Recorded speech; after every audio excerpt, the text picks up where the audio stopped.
Baik, bismillahirrahmanirrahim. Assalamualaikum warahmatullahi wabarakatuh.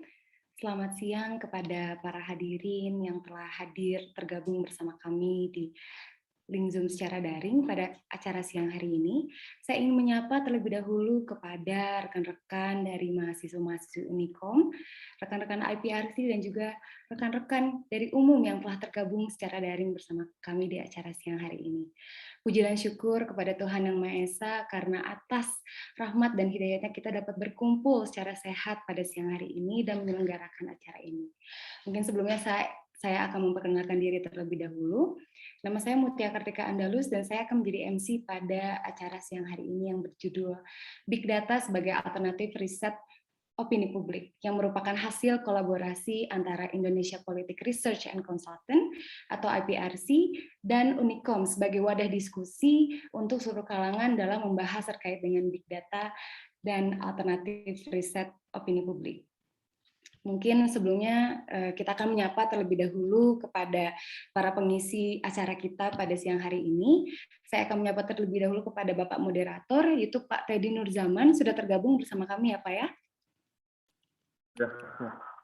Baik, dan juga tentunya pada siang hari ini kita ditemani oleh dua narasumber yang memang sudah sangat expert di dalam bidangnya yang siap untuk sharing knowledge dengan kita bersama-sama pada siang hari ini, yaitu saya akan menyapa pertama kepada Pak Leo Agustino PhD selaku Direktur Riset IPRC. Sudah tergabung juga ya Pak Leo di link Zoom pada acara siang hari ini. Dan juga kepada narasumber berikutnya, yaitu ada Pak Adam Muharil Bahtiar, Eskom MT, selaku Direktur Pengembangan Teknologi dan Sistem Informasi Unikom. Sudah tergabung juga ya Pak Adam ya? Iya, halo semua. Assalamualaikum.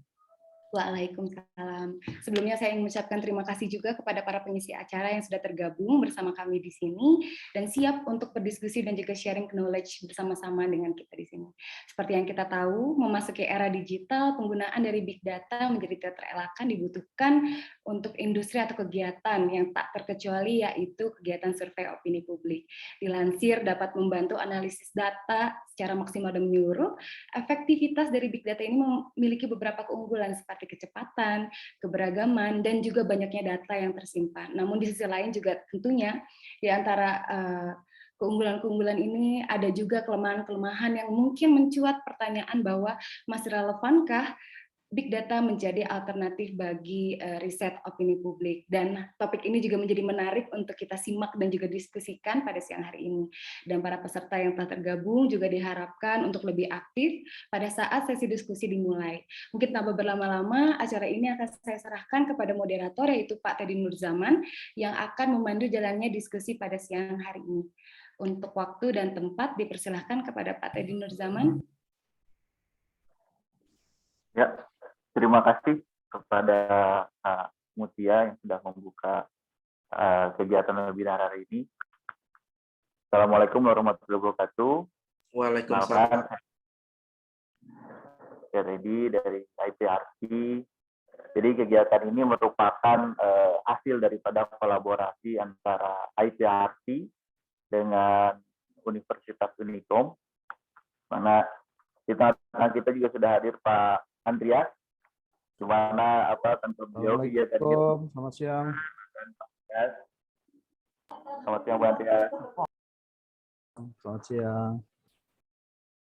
Baik, mungkin untuk mempersingkat waktu, saya langsung saja memulai kegiatan daripada webinar hari ini terkait dengan Big Data sebagai alternatif riset opini publik.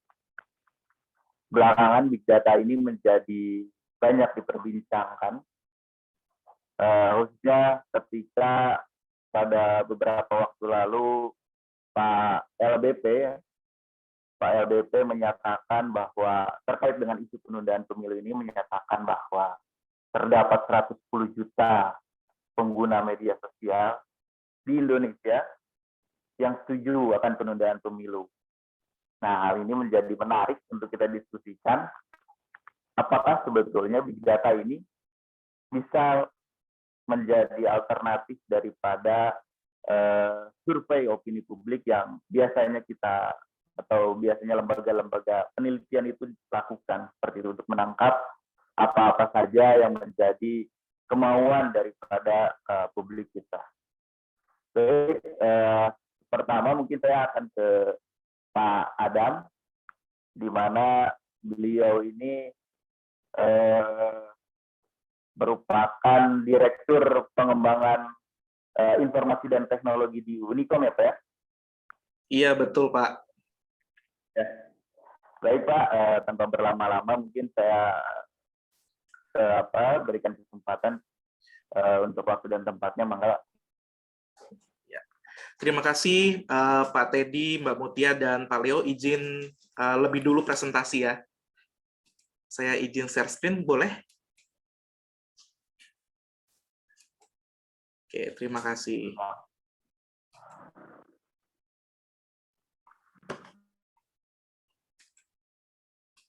Baik, Bismillahirrahmanirrahim. Assalamualaikum warahmatullahi wabarakatuh. Selamat siang semuanya, rekan-rekan, Bapak, Ibu, dimanapun berada. Ini sebetulnya saya agak deg-degan hari ini karena berbicara big data-nya bukan di ranah informatika, tapi di ranah political science gitu ya. Nah, mungkin juga ini slide baru saya buat kali ini karena memang saya belum pernah masuk ke ranah political science. Kalau sentimen publiknya mungkin sering, tapi kalau politikalnya ini mungkin baru akan dibahas sekarang gitu. Nah, kali ini saya akan fokus presentasinya tentang big data. Apakah big data itu masih bagus atau masih cocok dijadikan sebagai sumber data untuk riset sentimen publik. Nah, ini judulnya langsung saya jawab aja webinarnya gitu ya. Nanti di akhir ya mungkin teman-teman yang akan bisa jawab kira-kira masih bisa dipakai nggak ya big data seperti itu. Oke, kita agak mundur sedikit dulu ke mengenang kira-kira masa-masa sebelum big data menyerang gitu ya. Nah, kalau kita melakukan penelitian atau riset, tentunya sebuah riset harus didukung dengan data. Nah, ini mungkin saya pribadi sebagai orang informatika jarang banget ya bermain di area survei dan segala macam karena memang penelitian di kami rata-rata kuantitatif seperti itu. Nah, tapi kalau yang berada di ranah kualitatif, maka data ini menjadi salah satu hal yang sekiranya harus dikumpulkan dengan sangat baik, sehingga nanti deskriptif dari penelitiannya atau apapun hasilnya itu menjadi valid. Nah, kalau kita berbicara penelitian sendiri, kan datanya jenisnya dua ya. Saya hanya angkat berdasarkan sumber datanya. Yang pertama ada data primer, dan yang kedua adalah data sekunder. Nah, kalau di informatika, rata-rata data primer itu hanya untuk ngebentuk latar belakang masalah. Tapi kalau saya lihat tadi sedikit paper di political science, ternyata data primer ini justru ada di sepanjang hayat riset dari awal sampai nanti kesimpulan dan saran gitu ya. Nah, ini mungkin sedikit pengalaman yang saya dapat dari sedikit literasi di political science. Nah, bedanya apa sih? Nah, ini mungkin rekan-rekan mahasiswa ada beberapa yang baru akan masuk ke area metodologi penelitian. Nah, data primer itu data yang langsung kita dapatkan langsung dari sumbernya. Nah, tekniknya bisa macam-macam sih, bisa wawancara, bisa survei, dan segala macam. Nah, nanti mungkin kalau teman-teman kenalnya dengan nama kuesioner, ya kuesioner itu sebenarnya salah satu jenis survei. Nah, cuma mungkin populasi dan segala macamnya itu harus dibicarakan dulu. Nah, kemudian ada yang namanya data sekunder, data yang sumber datanya kita dapat dari pihak ketiga atau bukan kita sendiri yang mendapatkannya. Nah, ini kalau informatika udah nggak aneh ya, karena biasanya kita menggunakan data sekunder ini untuk membangun basis data atau database, ataupun juga melakukan data mining dan segala macam. Nah, tentunya mungkin ini orang political science ataupun juga social humaniora yang tahu betapa beratnya mengumpulkan data, terutama mungkin data primer dan sekundernya di sini, perjuangannya melelahkan gitu ya. Ini saya sedikit kemarin nonton video YouTube dulu, takut dimarahi ya sama orang yang fokusnya di political science gitu ya. Ternyata memang untuk melakukan survei itu ribet pisan gitu ya. Dan itu mungkin alhamdulillah saya nggak terlalu banyak merasakan di area situ gitu untuk di informatika. Jadi mulai dari kita membuat instrumennya, menentukan populasi, lalu dari populasi kita harus sampling. Samplingnya ada 4 jenis tergantung nanti dari si responden yang kita hadapi. Nah, tentunya ini jadi hal yang nggak mudah gitu ya. Ibarat misalkan kita pertanyaan simpel deh, bagaimana pendapat publik atau riset sentiment analysis untuk menyatakan kira-kira Jokowi ini kinerjanya bagus atau tidak ya, misalkan seperti itu. Nah, untuk menjawab hal itu, kalau kita pakai teknik survei, tentunya ya ini nggak boleh sedikit populasinya.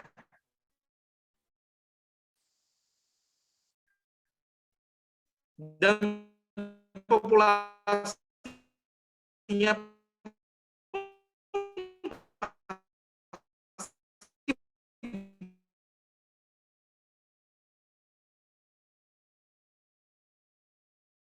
data pun juga ada yang bisa menjadikan si penelitian kita jadi valid ya. Tapi nanti kita akan lihat.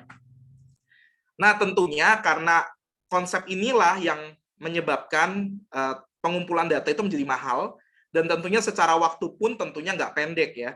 Dan ternyata kalau saya lihat perjuangan anak-anak sosial humaniora ternyata beratnya justru di sini. Ketika mengerjakan bab 3 itu yang jadi konsentrasi waktu terlama untuk bisa menyelesaikan penelitiannya. Bahkan seringkali penelitian di area sosial humaniora itu gagal ya karena ini sebetulnya, karena menyebar surveinya tidak tepat seperti itu. Nah, sebetulnya peneliti di bidang sosial humaniora atau dalam hal ini political science itu bisa menjadikan si big data ini sebagai salah satu alternatif sumber. Sumber apa ya? Jelas sumber data seperti itu. Tapi mungkin kalau kita lihat dari deskriptif yang kita sering baca di buku-buku riset gitu ya, bahwa ya kalau datanya bukan kita yang collecting secara langsung, nah itu berarti bukan data primer. Nah, saya tidak tahu apakah nanti posisional setelah saya jelaskan ini, big data bisa jadi data primer atau tetap disebut sebagai data sekunder. Kalau di informatika justru ini data primernya. Tapi nggak tahu kalau di political science nanti seperti apa, mungkin teman-teman bisa nanti ngasih pandangan ya. Nah, tentunya kita sekarang ada di era Industri 4.0 dan Society 5.0, di mana data itu menjadi salah satu landasan untuk apa yang akan kita lakukan. Bahkan untuk mengambil keputusan pun juga data menjadi salah satu hal yang harus kita siapkan terlebih dahulu. Nah, tentunya hal ini mendorong timbulnya sebuah keilmuan di domain informatika yang kita sebut dengan big data, seperti itu. Nah, sebetulnya big data itu apa sih?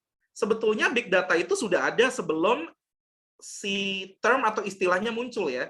Jadi data yang kita dapatkan, baik sumber data nanti kita bisa lihat dari berbagai sumber data yang sifatnya besar, tapi bisa saja bentuknya terstruktur. Terstruktur tuh kalau teman-teman lihat tuh dalam bentuk tabel gitu ya, udah rapi, ada kolom, ada baris, kita ngelihatnya enak gitu. Maupun juga tidak terstruktur.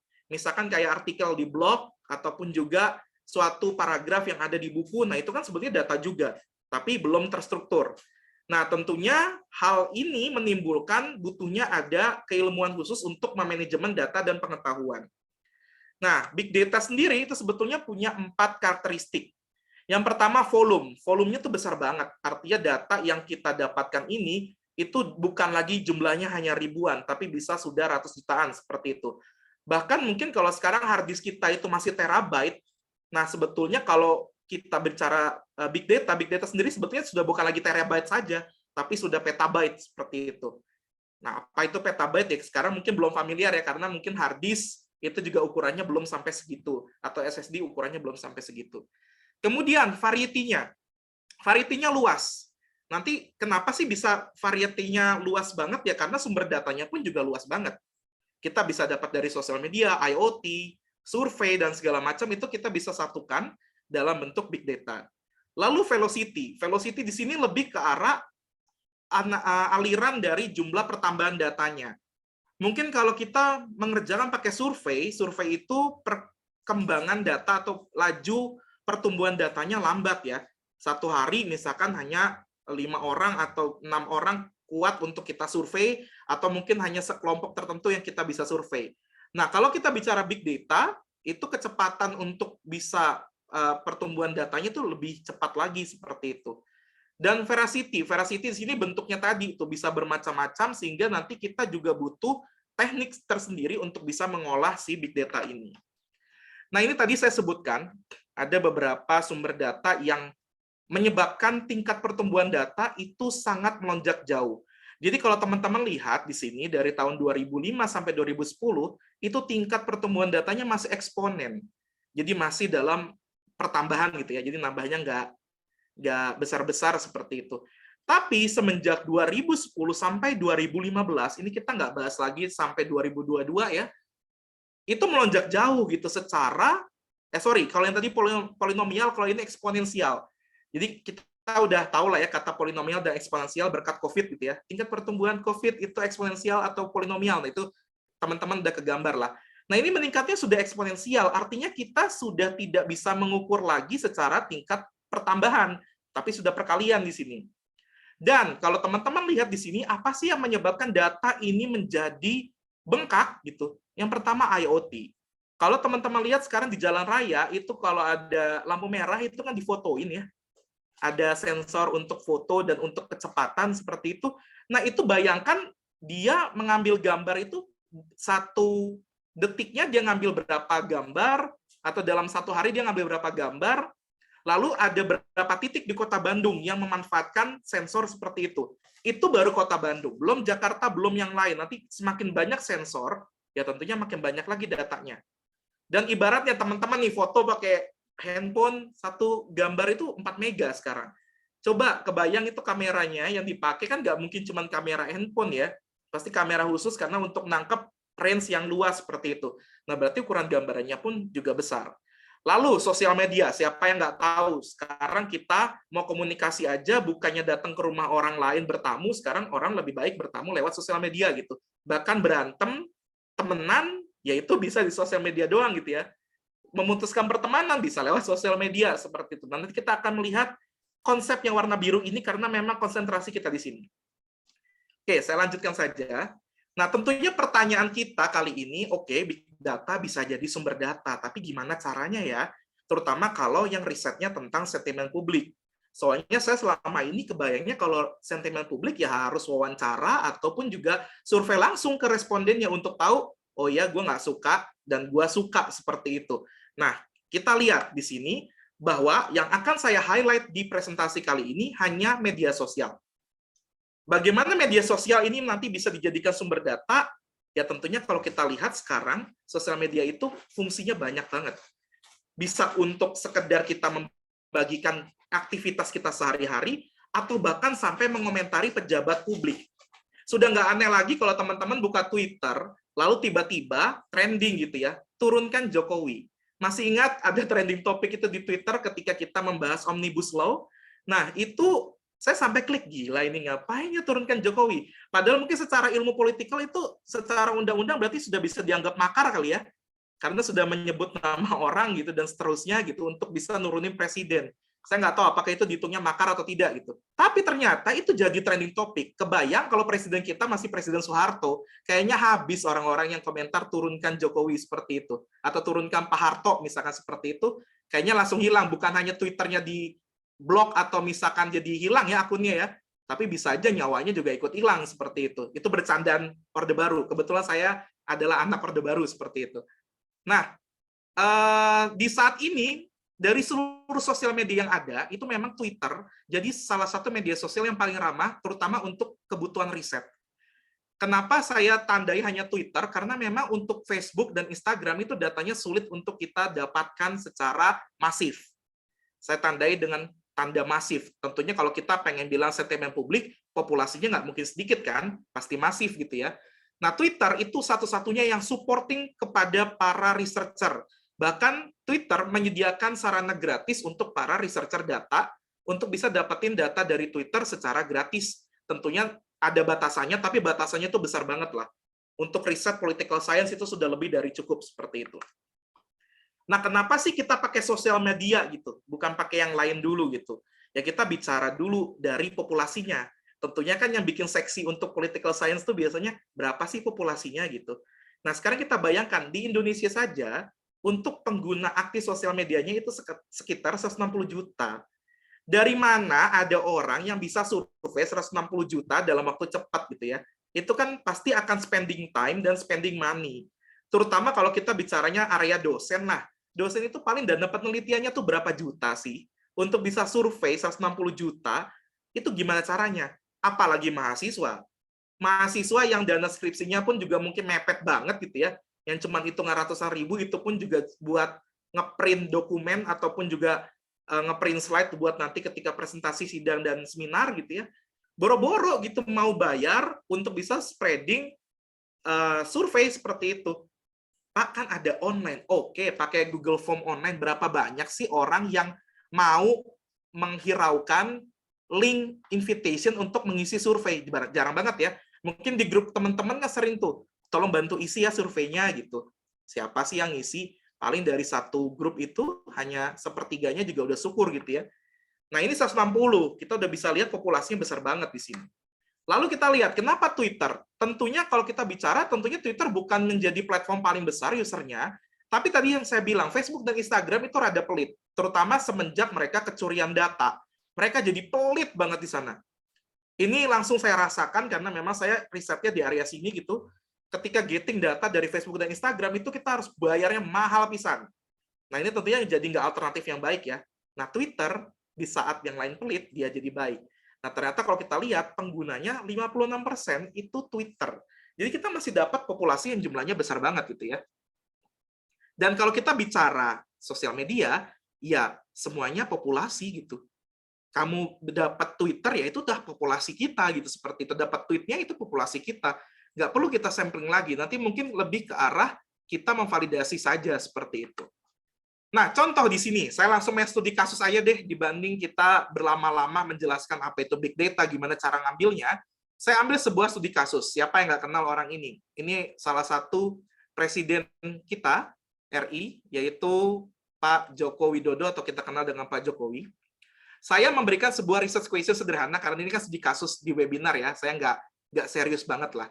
Saya cuma nanya research question-nya, bagaimana sentimen publik terhadap Presiden Indonesia selama awal tahun 2022. Nah, biasanya teman-teman akan bikin tuh instrumen untuk survei, lalu menentukan populasi, sampling, dan seterusnya gitu ya. Setelah dijadi nih, dapat disampling dan seterusnya, oke, diolah, belum ngolahnya lama nanti ya. Nah, bagaimana caranya Big Data itu mengerjakan kasus ini? Nah, tentunya saya kasih catatan di sini, research question-nya harus yang valid ya. Dan ini bukan keahlian saya, tapi keahlian mungkin para dosen pembimbing yang ada di political science. Saya nggak tahu apakah ini research question yang valid atau tidak. Cuman saya jadikan saja studi kasus. Nah, ini adalah workflow yang berlaku sebetulnya bukan hanya di sentiment analysis, tapi juga berlaku ketika teman-teman mau bertanya sesuatu ke area yang menggunakan big data. Nah, tapi saya tandai sentiment analysis dulu di sini. Yang pertama, kita harus mempopulasikan dulu data. Nah, mempopulasikan datanya, kita tinggal memikirkan dan menganalisis kira-kira keyword atau filter apa. Ini dua hal yang berbeda ya, keyword dan filter. Keyword itu mungkin bisa dicari dengan kata kunci pencariannya. Misalkan kalau tweet saya pengen cari tentang ini, penundaan pemilu tahun 2024. Nah, itu udah keyword. Tapi kalau filter lebih lengkap lagi. Misalkan range waktunya kapan, apakah bentuknya hashtag, dan seterusnya. Kemudian misalkan saya mau filter berdasarkan location, misalkan location tweetnya saya hanya mau memunculkan dari area Jawa Barat saja, dan seterusnya. Nah, menentukan keyword dan filter ini take many times. Jadi tolong dipikirkan baik-baik, jangan sampai keyword dan filter ini nggak tepat. Sebetulnya apa sih pengaruhnya kalau keyword dan filter yang kita tentukan di awal ini nggak tepat? Ya nanti harga atau cost yang kita keluarkan untuk riset kita jadi mahal. Loh, kan Twitter gratis. Iya, tapi ada batasnya. Dan kalau untuk kebutuhan riset akademik saja. Kalau kita risetnya bukan area akademik, maka harus bayar. Nah, bayarnya berapa? Untuk 1000 tweet saja, itu kita bayar sekitar 1 jutaan. Saya kalau nggak salah ya, itu harga lama atau harga baru, silakan dicek. Harga untuk kita mendapatkan tweet gitu ya, arsip tweet gitu, arsip dari tweetnya, itu berapa? Itu bisa sampai jutaan. Kebayangkan kalau kita salah nentuin keyword sama filter, udah nge-request data segitu banyak, bayar, ternyata datanya nggak valid. Nah, kemudian setelah kita bisa mempopulasikan data, kita mulai menentukan analisisnya. Nah, kalau biasanya, kalau nggak sentimen analisis, ya kita harus tentuin dulu, ini kita sebenarnya mau ngapain sih? Nah, karena tema kali ini sentimen analisis, ya kita fokus ke sentimen analisis. Nah, untuk bisa mulai menganalisis, kita menentukan dulu parameternya. Lalu menentukan metodenya. Ini kira-kira metode yang saya mau pakai untuk analisis sentimennya apa? Nah, kata parameter dan metode di dalam setiap domain ilmu ini beda-beda. Di area informatika mungkin bisa keluar metode naive Bayes, atau artificial neural network, atau deep learning. Tapi kalau di area political science mungkin metodenya beda lagi gitu ya. Secara statistik sederhana mungkin kita bisa nilai bahwa ini positif atau negatif sentimennya seperti itu. Nah, kalau sudah ketemu hasilnya, baru kita harus bisa lihat kira-kira penciri atau karakteristik dari sebuah tweet ini positif atau negatif apa. Karena kita harus bisa menentukan tweet yang lain itu positif atau negatif berdasarkan pola-pola sebelumnya. Ini mau di ilmu apapun nampaknya sama ya. Untuk bisa menentukan positif dan negatif, kita pasti harus punya benchmarking-nya, harus punya pembandingnya. Nah, setelah kita analisis, keluar nih hasil gitu. Misalkan 600 orang di Indonesia menyatakan bagus atau positif sentimennya, sementara 300 orang lainnya negatif. 100 orang lainnya netral, misalnya seperti itu. Nah, langkah terakhirnya ngapain? Memvisualisasikan. Nah, memvisualisasikan ini jadi penting. Biasanya kalau teman-teman di political science kenal dengan kata infografis, nah itu bisa jadi salah satu pilihan yang tepat untuk bisa memvisualisasikan data hasil sentiment analysis. Nah, kita bahas dulu bagaimana caranya kita ngambil data di Twitter nih, untuk bisa nantinya kita menganalisa big data. Ini saya tidak bahas sesuatu yang sifatnya teknis di programming, karena ini bukan ranah informatika. Tapi ini ranah yang bisa kepake untuk seluruh ilmu sebetulnya. Yang pertama, kalau kita mencari di Twitter, itu kita harus memanfaatkan fitur-fitur di Twitter. Fitur di sini bukan maksudnya kayak kita menambah foto atau ngupload foto segala macam ya, bukan login atau daftar, bukan itu. Tapi pencarian itu ada fiturnya. Pencarian berdasarkan apa? Contoh, kalau di Twitter kita bisa pakai username-nya, kalau kita tahu username-nya. Lalu bisa pakai hashtag. Biasanya hashtag ini yang menjadi penciri trending topic gitu ya. Ini hashtag apa nih yang sedang trending gitu. Nah, kita bisa dapat banyak data dari hashtag sebetulnya. Atau bisa kita cari bukan username yang akan kita tuju, tapi ada related profile. Contoh, untuk bisa tahu sentimen publik terhadap Pak Jokowi, kita bisa carinya bukan langsung ke Pak Jokowi, tapi bisa melalui Pak Luhut. Atau misalkan dari Bu Megawati. Itu kan sebetulnya adalah profil yang saling berelasi antara Bu Megawati dengan Pak Jokowi, begitupun juga dengan Pak Luhut seperti itu. Atau ya paling gampang ya, pantengin aja trending topik seperti itu. Dari situ biasa kita bisa colong banyak banget tweet yang memang berhubungan tentang sentimen publik.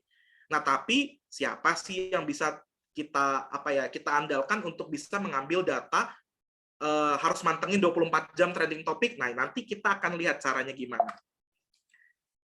Nah, yang perlu hati-hati di sini, data yang kita ambil dari media sosial, mau apapun itu, terutama Twitter, itu punya timestamp atau penanda waktu. Contoh, Pak Jokowi nge-tweet, atau misalkan dia di-mention sama orang yang sentimennya buruk gitu ya, itu kan ada penanda waktunya. Disebut buruk tuh kapan? Tahun berapa? Bulan apa? Nah, jangan sampai kita salah menentukan range waktunya. Misal kita pengen tahu pekerjaan Pak Jokowi ini baik atau tidak, tapi kita mengambil tweetnya dari tahun 2014, dari awal dia bekerja, misalnya seperti itu. Ya nggak valid juga lah, itu kan sudah periode 1, sudah tutup buku. Mungkin kita cukup ambilnya dari 2019 sampai sekarang, misalkan seperti itu. Nah, disinilah pentingnya nanti Bapak Ibu dosen pembimbing membimbing mahasiswanya untuk menentukan rentang waktu yang tepat, ataupun juga mahasiswanya melihat kira-kira rentang waktunya seperti apa. Dan perlu diingat bahwa pengambilan data itu nggak murah, kalau bukan untuk academic purpose, dan juga berbatas jumlah request datanya. Nanti saya akan perlihatkan jumlahnya. Nah, yang pertama, kalau mau ngambil data, ini cara cepatnya. Yang pertama, buat akun dulu. Nanti saya akan demokan saja, kalau misalkan mau tahu seperti apa.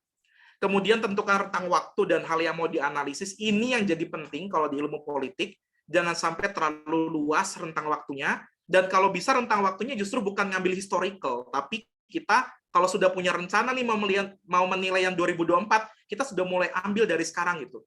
Jadi data-data yang dari sekarang diambil sampai nanti pemilu 2024 kalau nggak dimundurin ya. Nah, itu bakal jadi bagus. Jadi ngumpulin datanya dari sekarang. Kemudian yang ketiga, setelah kita bisa gabung di developer Twitter ya kita ambil datanya pakai tools. Nah, saya akan perlihatkan sedikit. Di sini saya pakai Postman. Jadi teman-teman nanti kalau mau memanfaatkan pengambilan data ini saya nggak akan lama kok demonya, tenang aja.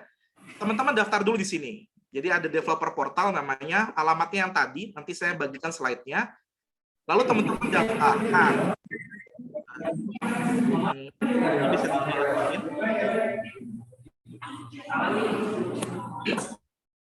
Oke, terima kasih, Pak. Iya. Oke, terima kasih. Kok masih ya? Oke. Baik, kalau kita lihat di sini, kita bisa punya 10 juta tweet yang kita bisa ambil setiap bulannya. Jadi ini kita diberikan apa ya istilahnya standar untuk akademik, ini ada tanda akademiknya. Biasanya kita harus bisa membuktikan bahwa kita adalah seorang dosen atau mahasiswa. Nanti akan ada dapat akademik di sini. Nah, itu selama sebulan biasanya kita dapat 10.000 tweet. Jadi kita harus bisa manfaatin nih, 10 juta. 10 juta tweetnya harus benar-benar yang baik nantinya. Nah, gimana cara ngambilnya? Kita bisa ambil pakai Postman yang ini. Nah, di Postman itu kita bisa cari pakai berbagai macam cara. Bisa mencari tweetnya, mencari by username-nya, bisa mencari berdasarkan apa sih, dia tuh nge-follow siapa aja sih gitu. Nah, ini bisa kita ambil banyak hal. Nah, kali ini untuk pertanyaan tadi, kita akan ambil berdasarkan search tweet aja. Misalkan seperti itu. Nah, di search tweet ini ada namanya full archive search. Ini dari awal pertama Twitter berdiri sampai sekarang, semua tweet itu bisa diambil di sini.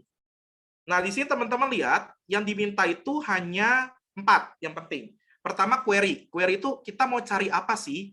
Misalkan saya mau cari Jokowi gitu ya. Oke, saya cari Jokowi, atau misalkan Jokowi bagus atau jelek, bisa aja kita tuliskan begitu. Atau hashtag bisa juga kita cari di sini. Intinya yang tadi saya sebutin 4 tadi. Kemudian start time dan end time. Ini penting sekali karena untuk menentukan rentang waktu tweetnya. Di sini kita pakai format namanya UTC, tapi nggak usah bingung UTC apa, ini tahun, bulan, tanggal, jamnya, menit, detik, dan ini biasanya milisecond-nya, tapi biasanya kita kasih aja 000Z selesai gitu ya. Nah, ini contoh saya ambil data dari tahun 2021, bulan Desember tanggal 18, sampai, misalkan saya ambil sampai tanggal sekarang lah ya. Tanggal sekarang tuh berarti tanggal berapa? Bisa dibantu? Saya nggak lupa tanggal berapa. Tanggal 24, Pak. Tanggal 24, oke. Saya kasih 24 di sini, lalu bulan 3. Sorry, 3. Dan tahun 2022. Oke, di sini saya bilang maksimum result-nya, misalkan saya isi 1000 aja. Jadi 1000 tweet yang muncul aja dulu. Saya butuhnya 1000 aja. Karena saya bisa ngolahnya satu hari hanya 1000 data, misalnya seperti itu. Saya tinggal klik send. Sorry, ini invalid request. Oke, maksimumnya request-nya nggak bisa. Anggap 100 dulu aja deh ya. Send. Apa ini? Oh, waktunya salah. Sorry, 24, 3. Oh, nggak boleh 24, maaf. 23 lah kita ambil. Karena kan tanggalnya sekarang masih berjalan ya. Send. Nah, ini datanya. 100 tweet yang berisikan tentang Pak Jokowi. Nah, kalau sudah seperti ini, wah, saya nggak ngerti, Pak, ini apa? Ya, jangan bingung. Caranya tinggal di copy-paste, di-copy, lalu teman-teman tinggal buka ke namanya, di sini ada JSON to CSV. CSV itu data nanti bentuknya table lah gampangnya. Nanti dari CSV bisa kita olah pakai Microsoft Excel. Kita tinggal paste di sini, lalu tinggal kita format JSON. Oke, ini agak lama. Kemudian convert to, ini bisa ke Excel langsung. Misalkan kita pakai Excel aja. Nah, langsung jadi Excel SX-nya. Nah, kalau sudah Excel kan political science mah udah bisa main lah ya.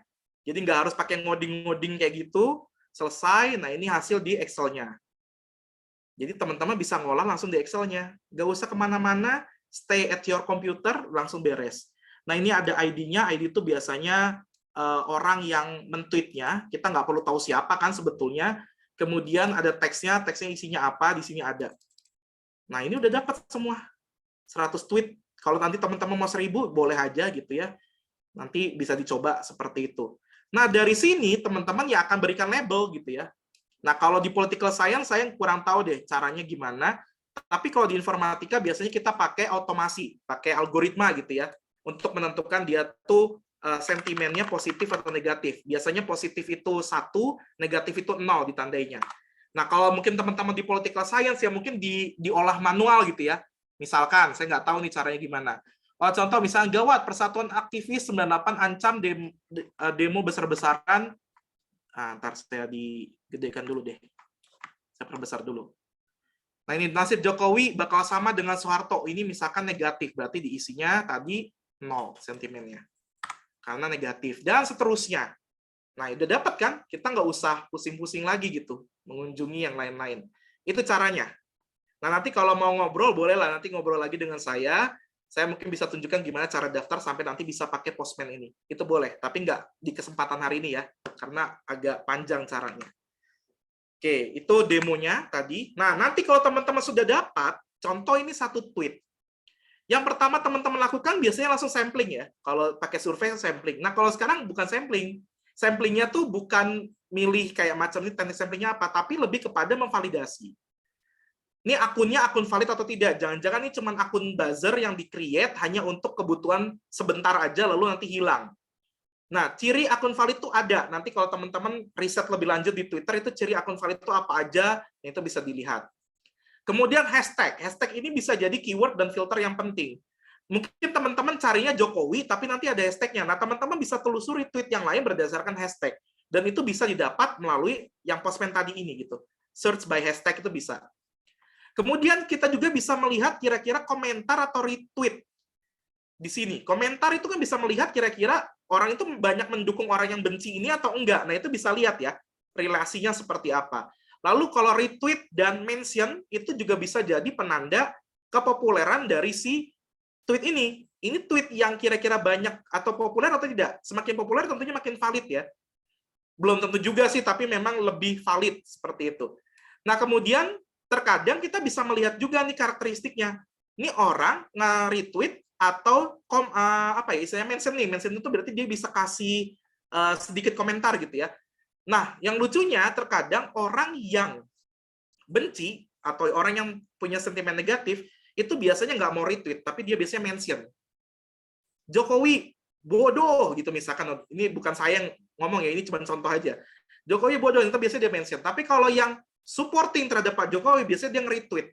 Misalnya nge-retweet artikelnya Pak Luhut yang bilang kebijakan ini bagus dan segala macam. Nah, inilah Menteri Jokowi yang baik sekali, misalkan seperti itu. Nah, biasanya dia nge-retweet. Nah, nanti teman-teman bisa melihat fakta-fakta yang terjadi di sini, sembari menelaah nanti dan riset. Oke, nah yang perlu hati-hati di dalam menentukan sentimen analisis adalah kasus kayak begini. Kadang-kadang satu artikel itu mengandung 2, negatif dan positif. Nah, teman-teman harus bisa menentukan ini sebetulnya masuk ke positif atau negatif. Misal, di sini ada kata the pizza is really good. Itu positif ya, good. Itu kan atribut yang positif, seperti itu. But the service were slow. Slow-nya dia negatif. Seperti itu. Tapi apakah si slow ini bisa dianggap bahwa keseluruhan ini jadi negatif? Belum tentu juga. Nah, kalau kami di informatika itu ada namanya metode statistik atau metode yang lain namanya naive Bayes atau bisa pakai ANN untuk membantu kita menentukan ini kira-kira positif atau negatif. Nah, kita juga bisa melihat ini berdasarkan pola data yang lain yang mirip-mirip ini gitu. Lebih banyak dikategorikan sebagai positif atau negatif. Nah, kalau di political science saya kurang paham. Nanti mungkin bisa dibantu sedikit oleh Pak Leo ya, karena habis ini Pak Leo nanti. Nah, ini nanti kalau sudah, kita akan punya kumpulannya positif, kumpulannya negatif gitu ya. Misalkan hashtagnya di sini saya percaya Jokowi, itu jadi salah satu hal yang saya highlight. Lalu ada turunkan Jokowi untuk yang sentimen negatif. Setelah itu kita visualisasiin. Nah, visualisasikan ini butuh teknikal juga ya. Tapi bukan lebih banyak teknikalnya, cuma lebih banyak ilmu kita memahami orang kira-kira pahamnya gimana. Nah, kita bisa memvisualisasikannya pakai word cloud. Nah, kalau word cloud itu biasanya bukan melihatkan positif negatifnya, tapi memperlihatkan kata-kata yang penting yang muncul di setiap sentimen. Misalkan sentimen negatif, saya munculin kata-kata yang mengambil peranan di sana. Yang paling besar itu biasanya yang paling banyak muncul. Nah, ini makin besar berarti dia makin banyak dari jumlah tweetnya. Kata BEM, dan memang kalau kita lihat kata BEM ini itu muncul ketika Pak Jokowi dari menterinya sebetulnya bukan Pak Jokowinya ya, mengeluarkan Omnibus Law seperti itu. Nah, BEM di UGM itu kan menolak besar-besaran. Dalam satu hari itu dia bisa nge-tweet sampai ratusan ribu. Nah, ini makanya kenapa kata BEM menjadi besar di sini. Lalu ada rektorat di sini, juga berhubungan sama si BEM-nya. Lalu ada retas, di retas itu di hack ya, misalkan seperti itu, memang ada kejadian hack beberapa akun setelah kejadian itu. Lalu ada Pak Ade Armando, nah ini muncul juga, ada Fahri, ada Fadlizon, nah itu muncul juga nih kata-kata yang memang berhubungan, tentunya ini diambil dari yang sentimennya negatif, seperti itu. Atau bisa juga kita visualisasikan dalam bentuk diagram. Jadi kalau ini untuk yang awam biasanya ya, ini berapa yang positif ya, penting orang tahu, oh ternyata kinerjanya Pak Jokowi selama awal 2022 dianggapnya positif gitu ya, oleh hampir lebih dari setengah orang gitu ya, karena kita bisa lihat porsinya di sini. Walaupun mungkin yang negatifnya juga ini nggak bisa di kebelakangan ya, karena memang ini jadi punya porsi yang besar juga di sini. Atau yang lagi rame sekarang nih ya, kita bisa pakai namanya social network analysis. Nah, dari sini kita bisa melihat berbagai macam hal sebetulnya. Kalau kita lihat, nih area persebarannya ada dua bagian, yang warna hijau dan warna merah. Warna hijau tuh biasanya yang pro, sementara yang merah ini kontra. Kalau untuk sentimen berarti positif, merah itu berarti negatif gitu ya. Kita bisa melihat keterhubungannya ini bagaimana Pak Jokowi secara pro dan kontra ternyata memang hampir sama-sama besar ya. Dan benar polarisasi hasil pemilu tahun 2014 tuh kayaknya belum hilang gitu sampai sekarang karena memang masih ada dua. Nah, mungkin kita bisa lihat di sini penjembatannya apa gitu. Nah, yang lucunya di kasus Omnibus Law, ternyata ada satu tren yang menarik di situ, ada K-popers yang rame ngebahas Omnibus Law. Nah, ada apa nih K-popers dengan Omnibus Law? Apakah K-popers sekarang jadi juga memperhatikan politik, ataukah mereka buzzer, ataukah mereka apa? Nah, itu bisa dianalisis dari sini. Nah, nanti teman-teman bisa lihat. Contoh sederhananya, ya ini sebentar lagi Pak, satu slide. Ya. Oke, nah atau paling sederhananya saya gambarkan begini, ini salah satu social network yang saya sederhanakan. Jadi kita bisa melihat di sini, misalkan Jokowi sama Luhut itu positif, artinya dia sentimennya positif berteman dan seterusnya. Lalu dengan SBY Pak Luhut positif, tapi ternyata sama Jokowinya negatif. Nah ini bisa terjadi seperti itu. Dari standar visualisasi ini kita bisa menerka kira-kira jejaring mereka seperti apa gitu. Mungkin yang bisa kelihatan banget di sini adalah ya ini, misalkan Fadlizon, dia negatif terhadap Megawati, tapi positif terhadap SBY. Mungkin saja itu bisa menyebabkan Fadlizon menjadi negatif juga ke Pak Jokowi, karena Pak Jokowi dan Bu Megawati ini ternyata punya positif relationship seperti itu. Oke, itu sedikit gambaran tentang pemanfaatan Big Data untuk menjawab. Ini adalah beberapa hal yang harus diperhatikan. Yang pertama, pastikan akunnya valid. Kemudian kedua, nggak usah pakai netral deh, saran saya pakai aja positif dan negatif. Karena orang jarang sekali ngelihat sentimen yang arahnya netral. Kemudian nggak mungkin political science kerja sendiri, jadi kerjasama sama bidang ilmu ini, matematika, bahasa, dan informatika. Dan yang sekali lagi paling penting adalah ekstraksi pola datanya, itu yang sebetulnya paling penting. Jadi bukan hanya kita dapetin data, tapi juga kita melihat kira-kira ciri khas yang positif seperti apa dan negatif seperti apa. Itu paling materi yang bisa saya sampaikan. Kalau mau ada diskusi lebih lanjut, silakan menghubungi email ini, nanti saya bisa bantu jawab, atau mungkin kita bisa ketemu di lain kesempatan, di webinar yang lain yang ada teknikalnya. Baik, saya serahkan lagi kepada Pak Teddy untuk melanjutkan sesi diskusinya. Terima kasih. Baik, terima kasih Pak Adam. Penjelasannya sangat komprehensif. Dimulai dari big data, lalu metode, lalu terkait juga dengan pengambilan data, juga ada demo juga gitu, jadi tahu ya bagaimana sebetulnya proses pengambilan data dalam data, harusnya dalam media sosial ya. Baik, selanjutnya mungkin saya akan memberi kesempatan kepada Pak Leo Agustino selaku Direktur Riset IPRC untuk waktu dan tempat. Mangga Pak, silakan. Baik, terima kasih Bung Teddy, kemudian Teh Mutia, Pak Adam, yang saya hormati rekan-rekan mahasiswa dan kawan-kawan lain non-mahasiswa yang mungkin menghadiri webinar pada kesempatan siang hari ini. Izin saya juga ingin share screen sedikit ya, tapi sebelum itu saya ingin mengucapkan terima kasih banyak karena sudah diberikan insight yang sangat mendalam oleh Pak Adam mengenai Big Data. Kami harus jujur sebetulnya.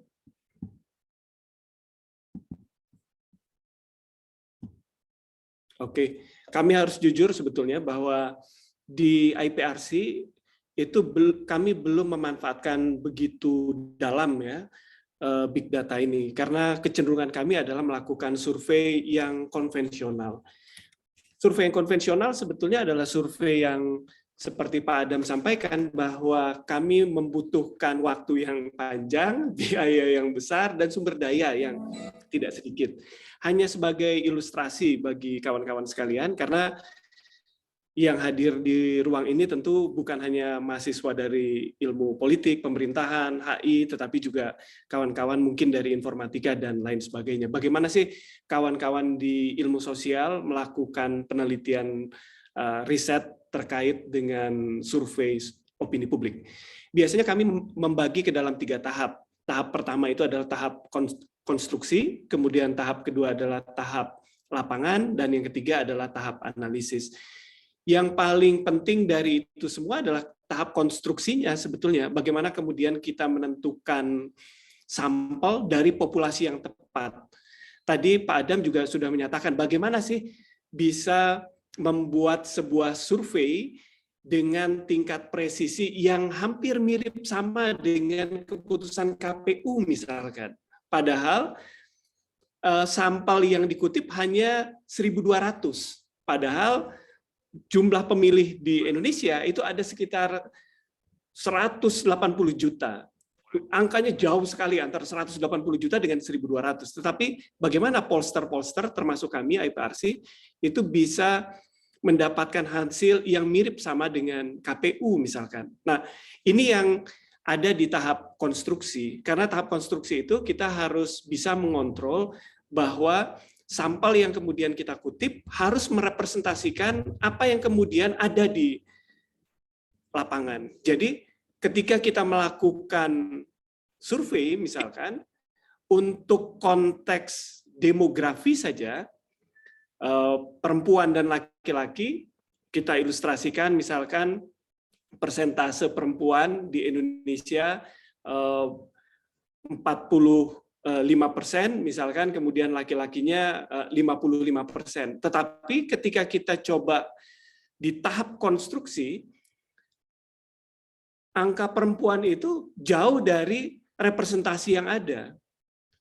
Representasi yang ada misalkan 45% seperti yang saya sampaikan, tetapi ketika tahap konstruksi yang coba kita bangun, hanya memungkinkan 40%, artinya ada gap 5%. Padahal gap 5% ini kalau misalkan kita rujuk kepada jumlah pemilih yang 170 juta, itu jumlahnya juta-jutaan juga. Maka dari itu ini yang kemudian menjadi sangat-sangat krusial di tahap konstruksi.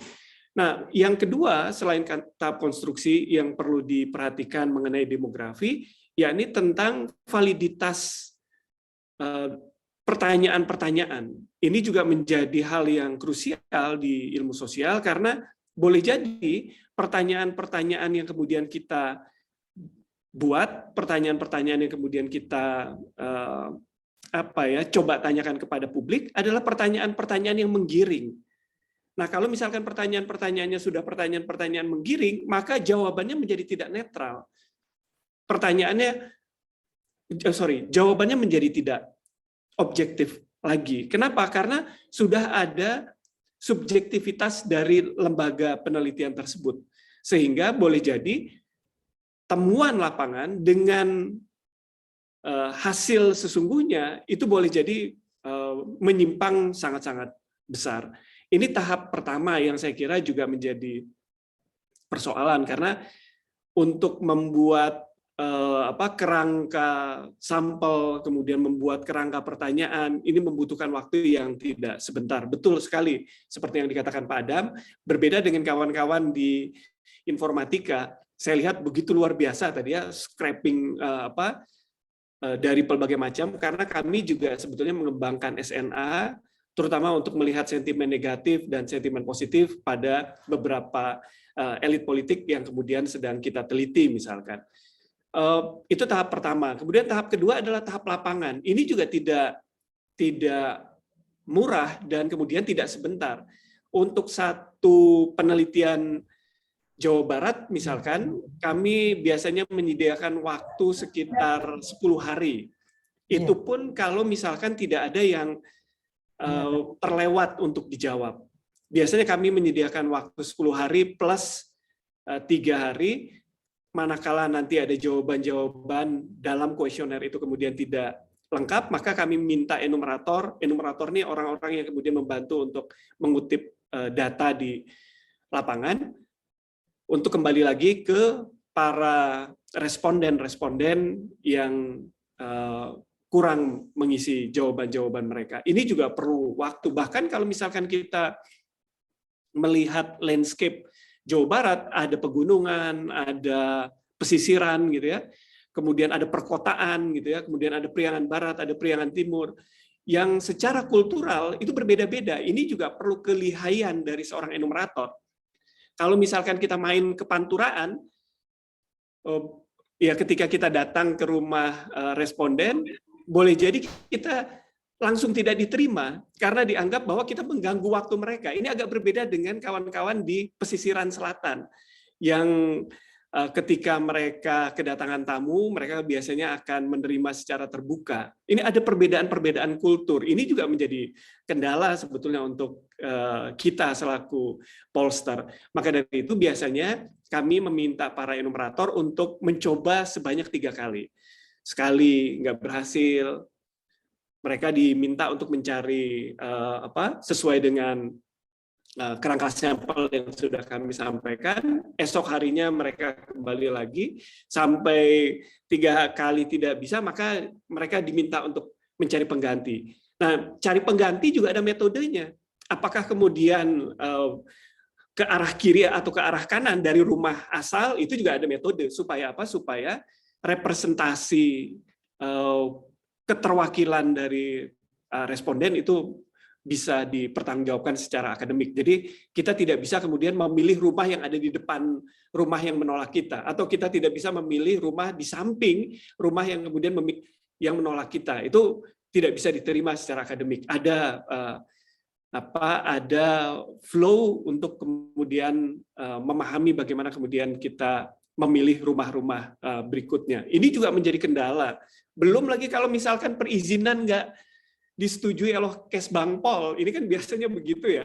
Sebelum penelitian itu kita memohon izin ke Kesbangpol di kota kabupaten seluruh Jawa Barat. Kalau misalkan kalau seluruh Indonesia biasanya kita ke Kementerian Dalam Negeri melalui Dirjen Polpum, Politik dan Pemerintahan Umum, dan kemudian kita diberikan semacam ya surat pengantar, dan surat pengantar ini menjadi karpet merah lah untuk para peneliti untuk melakukan penelitian di lapangan. Tapi juga kadang-kadang kita ditolak oleh Kesbangpol misalkan karena menganggap bahwa ini sensitif, riset ini sensitif, misalkan terkait dengan penelitian tentang yang pernah kami lakukan tentang radikalisme misalkan. Ini sensitif. Kenapa? Karena ada daerah-daerah yang oleh penelitian-penelitian sebelumnya, misalkan oleh Lokataru, Salihara, atau oleh Kementerian Dalam Negeri, kabupaten itu dianggap sebagai kabupaten yang identik dengan radikal. Wah, ini biasanya mereka sudah menentang kita selaku peneliti untuk kemudian melakukan penelitian yang terkait dengan radikalisme misalkan. Maka dari itu, ini juga menjadi tantangan pada fase lapangan. Dan fase terakhir adalah fase analisis. Kita tahu fase analisis kita perlu memilih, memilah, melakukan coding dan macam sebagainya. Seperti yang Pak Adam sampaikan, kalau misalkan kita menemukan teks seperti pizza tadi, rasanya enak tetapi pelayanannya lama, ini kan kalau bagi penelitian political science, atau ya oke lah itu bukan masuk dalam political science tapi ilmu sosial, maka ini membingungkan. Apakah kemudian yang kita nilai rasanya atau pelayanannya? Tapi kita punya isu yang kemudian kita ingin kembangkan, isu yang kemudian ingin kita jawab. Berbeda dengan kawan-kawan di informatika, ada berbagai macam tools yang saya kira juga memberikan ilmu kepada kami untuk memudahkan para peneliti-peneliti memilah ya mana yang kemudian masuk dalam sentimen positif dan sentimen yang negatif. Nah, saya ingin masuk kepada perbincangan kita hari ini, Big Data sebagai alternatif riset opini publik. Sebetulnya dalam konteks ilmu politik, para Polster berbicara mengenai Big Data ini bukan hal yang baru. Kami juga pernah melakukan atau kerap kali melakukan penelitian-penelitian yang membahas atau membincangkan atau kemudian menganalisis terkait dengan sentimen-sentimen. Bahkan 1 tahun kemarin, setiap bulan kami membuat report, meskipun report itu report yang tidak terbuka, karena report itu diberikan kepada pihak tertentu untuk memahami bagaimana dinamika yang kemudian ada di sosial media. Sosial media mana yang kemudian digunakan persis seperti yang disampaikan oleh Pak Adam, kami biasanya menggunakan Twitter, meskipun sebetulnya ada berbagai macam sosial media yang kemudian bisa digunakan. Kalau misalkan merujuk pada kasus Cambridge Analytica, pada pemilihan presiden antara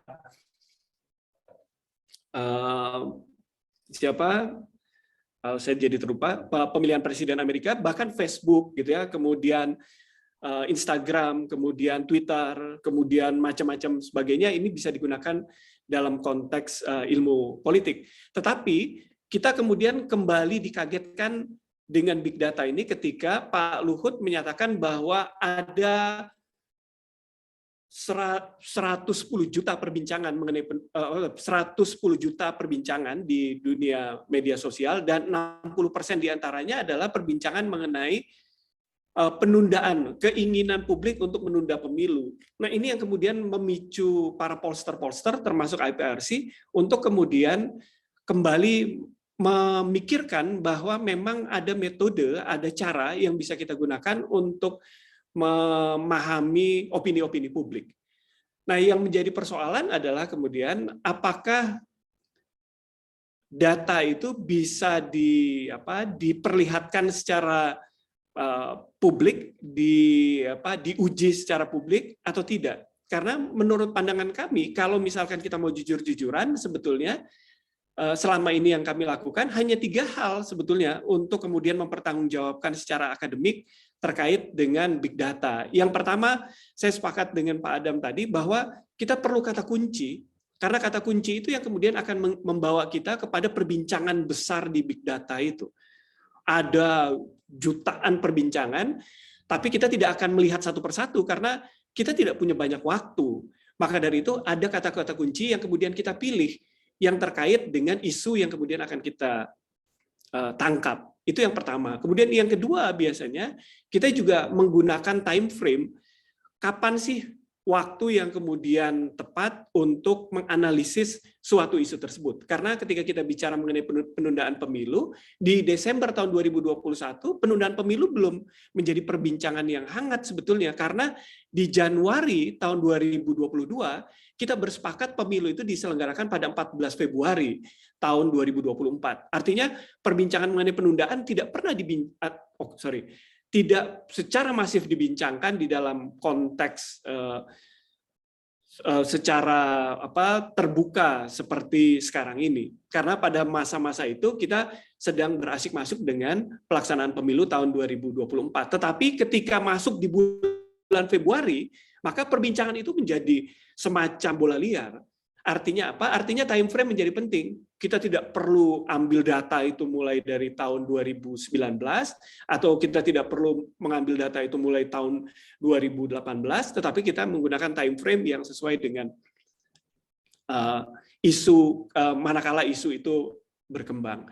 Dan yang terakhir terkait dengan platform. Jadi platform-platform mana saja yang kemudian akan kita gunakan untuk memastikan bahwa isu-isu itu kemudian menjadi isu-isu yang kemudian sedang kita teliti. Jadi biasanya kami di lembaga-lembaga pollster itu hanya menggunakan 3 hal itu. Yang pertama kata kunci tentunya, yang mengenai filter terkait dengan itu juga. Kemudian yang kedua mengenai time frame, karena kita butuh untuk memastikan supaya kemudian datanya tidak berbelas-belas juta gitu ya, atau berpuluh-puluh juta perbincangan, tetapi kemudian kita bisa batasi. Dan yang terakhir terkait dengan platform. Nah, kalau misalkan Pak Adam tadi mengatakan bahwa Facebook sudah mulai pelit dengan data, betul, apalagi setelah mereka dijewer oleh masyarakat dunia terkait dengan kebocoran data di Cambridge Analytica, maka Facebook agak sedikit berhati-hati dengan itu. Meskipun sebetulnya kita bisa bermain-main dengan Facebook, terutama bisa bermain dengan persepsi publik karena kita bisa melontarkan hal-hal yang kemudian ingin kita bangun terhadap orang-orang yang sudah sudah disasar. Karena di Facebook sebetulnya kita bisa melihat sentimen mereka juga, apakah mereka pro, mereka swing, atau mereka kemudian kontra. Tentunya kita tidak akan mengambil yang kontra, karena yang kontra itu biasanya sudah punya kelekatan emosional terhadap sesuatu, itu begitu kuat. Juga dengan yang pro, artinya di mana area kita bermain? Area kita bermain ke para swinging voters, para pemilih-pemilih yang kemudian belum menentukan pilihannya, dan jumlahnya sangat besar. Misalkan ketika kita berbicara mengenai Pilgub tahun 2024, karena pemilihan gubernur Jawa Barat itu tidak akan dilakukan pada tahun 2023, karena tahun 2023 itu tidak akan ada pilkada, sehingga pilkadanya digeser serentak dengan pemilu di tahun 2024. Kami sudah melakukan survei terkait dengan itu. Ternyata yang kemudian yang belum menjawab atau yang menjadi swinging voters itu masih jauh lebih banyak, sekitar 40% dari mereka-mereka yang kemudian menjawab pertanyaan-pertanyaan, nama-nama yang kemudian mereka akan pilih kalau misalkan pilkada diselenggarakan pada saat kita melakukan survei itu. Artinya masih 40% pemilih itu akan beralih apakah ke A, ke B, ke C, dan seterusnya. Nah, biasanya kami bisa mengintervensi kepada mereka-mereka yang melakukan yang belum menentukan pilihan melalui Facebook dengan berbagai macam cara. Nah, ini satu ilustrasi saja bagaimana kemudian big data ini, mohon maaf kalau misalkan berlebihan mungkin nanti ketika saya sampaikan, tapi ini yang sangat mungkin terjadi karena di dalam political science, di kajian kawan-kawan di HI, kita juga memahami bagaimana sebetulnya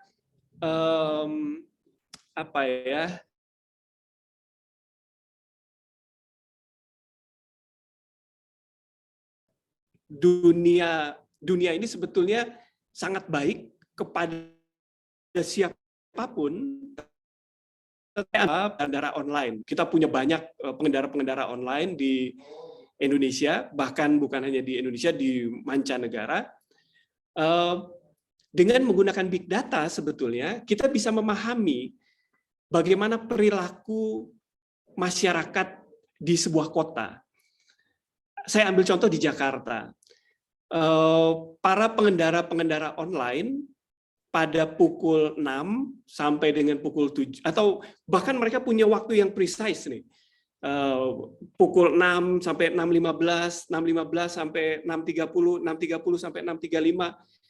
Mereka sudah tahu di stasiun-stasiun mana mereka harus standby, dan kemudian di komplek-komplek mana mereka harus standby, dan kemudian dalam 10 menit, 15 menit mereka mengantar para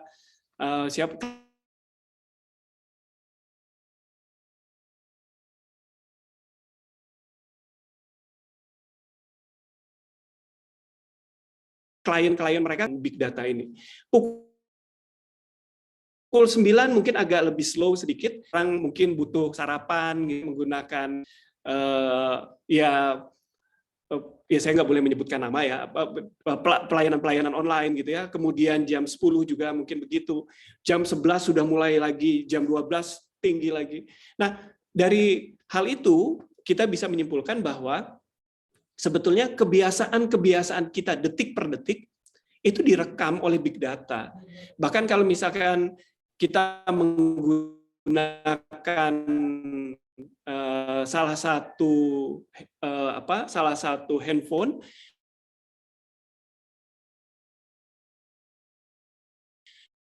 di mana handphone itu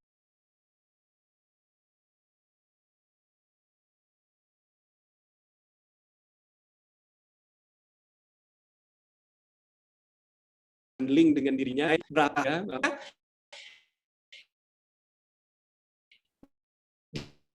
dia bisa mendeteksi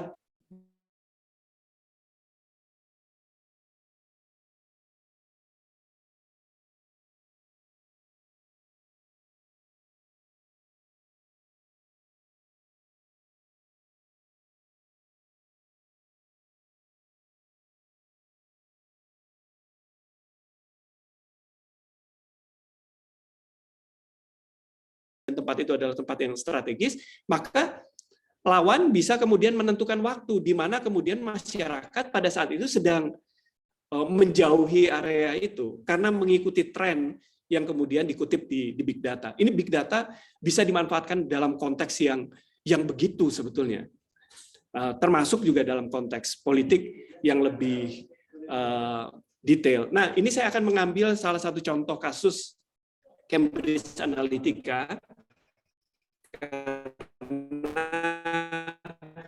saya kira ini menjadi salah satu contoh yang penting di Amerika, manakala Donald Trump ini mengalahkan Hillary Clinton ketika itu, di mana mereka kemudian memanfaatkan data dari media sosial. Nah, pemanfaatan data ini juga yang kemudian biasanya kami lakukan untuk memahami bagaimana opini, pendapat, dan kemudian persepsi publik. Nah, apa yang kemudian kami lakukan, seperti yang saya sampaikan di awal, dalam konteks riset opini publik, kami menggunakan 3 hal besar. Ya, kita paham bahwa kita harus menggunakan IoT gitu ya, tetapi ada hal-hal yang lebih detail untuk kemudian mendapatkan isu-isu yang kemudian akan kita peroleh dalam riset opini publik kami. Yang pertama tentu kata kunci. Banyak kata-kata kunci yang kemudian harus diperhatikan karena kata kunci yang salah sedikit ini akan terekap di data kami. Oleh karena itu biasanya kami harus berhati-hati dengan penggunaan kata kunci ini. Nah, kemudian yang kedua itu terkait dengan time frame tadi, pemilihan waktu. Kalau misalkan kita ingin melakukan riset terkait dengan bagaimana pendapat warga Kota Bandung terhadap kinerja wali kota, maka biasanya kita menggunakan time frame ketika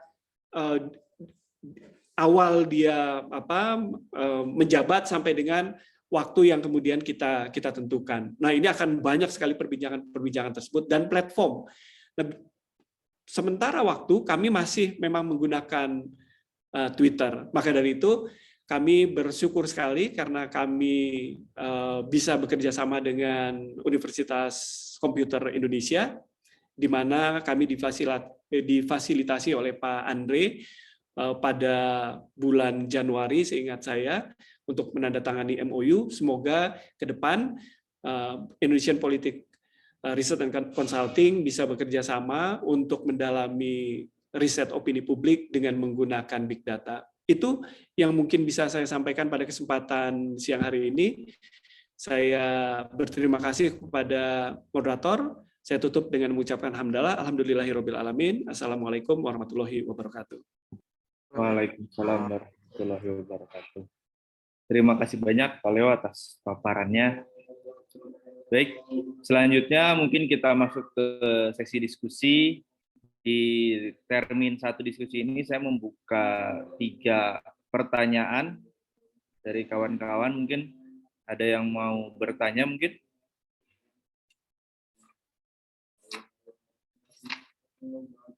Sudah ada?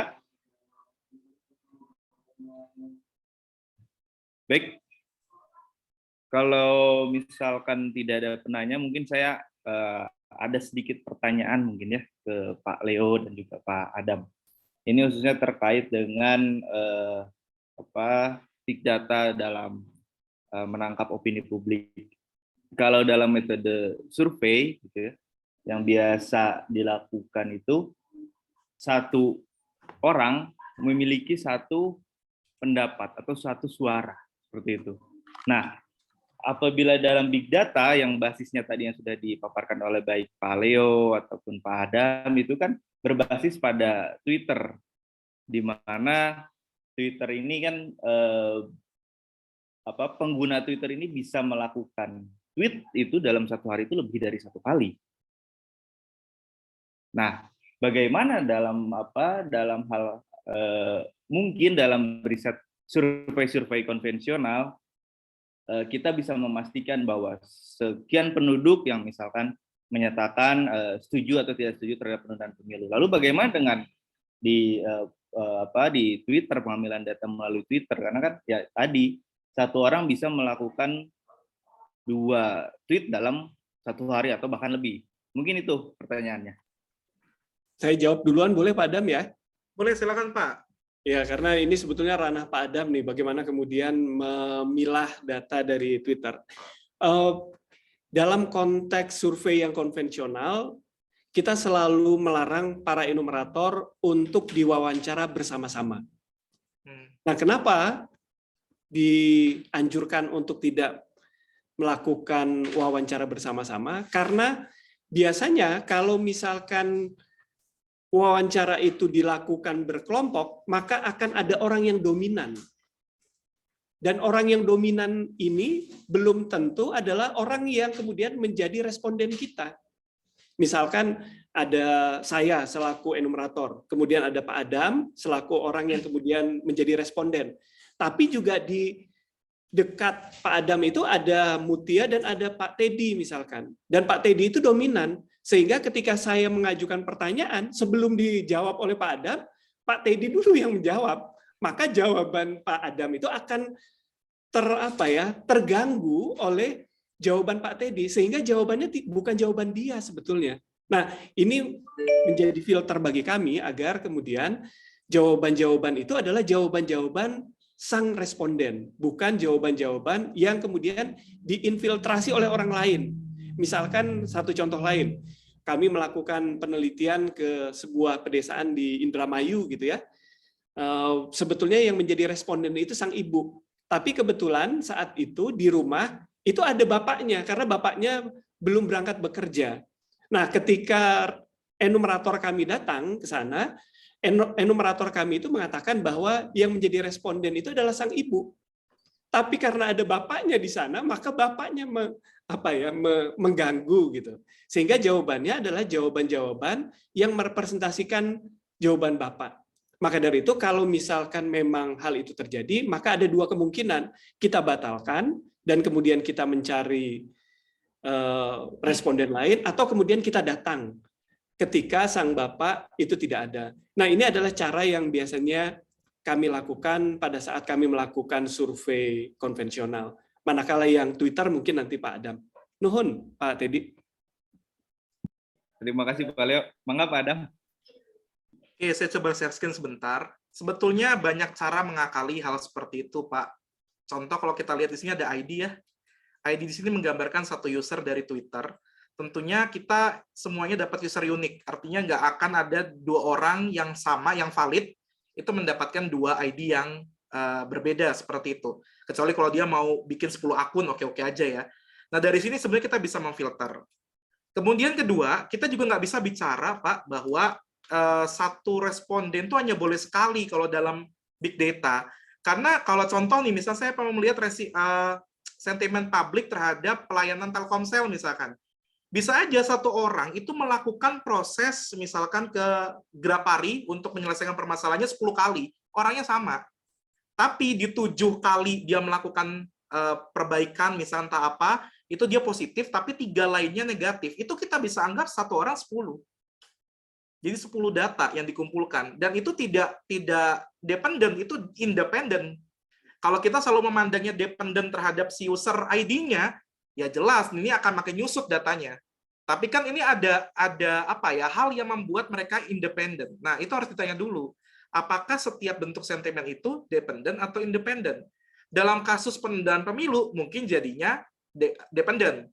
Artinya satu orang ya antar tweetnya itu ya dia akan dianggap sebagai satu orang yang sama gitu. Mau 10 kali tweet, kita tinggal lihat secara statistik kemunculan positif lebih besar mana dengan negatif.